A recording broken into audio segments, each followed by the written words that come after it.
Next is call setup. You see, before taking your coaching calls, make sure you have a professional setup. Outfit, dress to match your prospect. Listen, you don't need to show up in a three-piece suit, okay? It could just be a t-shirt. Also, it depends on what industry you're in.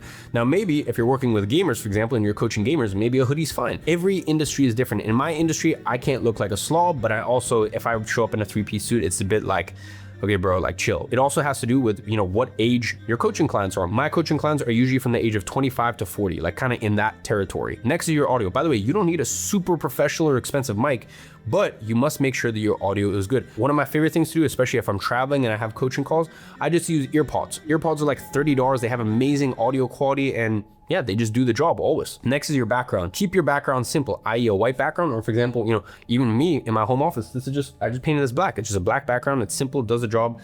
Lighting, make sure your face is well lit and clearly visible. Whether that means facing a window, whether that means just getting a small little light source, like for example, I have this little light source in front of me, whatever it is, but just make sure your face is well lit. Next is the call structure. Below is the exact proven framework my coaches used for years to coach 10,000 plus students. By the way, I had an info product that I had for years, and there was about an 18-month window where we actually offered 6 one-on-one coaching calls for our students. And I think in that time frame, it's 10,000, but to be honest, it's probably closer to about 15 to 20,000 students actually got a one-on-one coach. So we've got this process down to a T.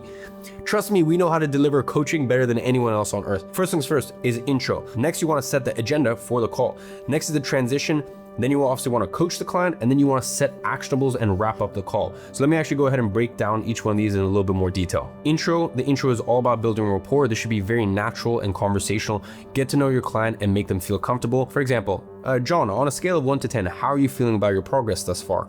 John, what's one win, no matter how small, that you like to celebrate from this past week? Next is the transition. The transition is where you will go from rapport building to setting the agenda about what you'll be coaching on for that specific week. You can change your tone to make it clear that you are serious about getting them results. So here, as I said, you want to dive straight into the agenda of the call and you want to change tone.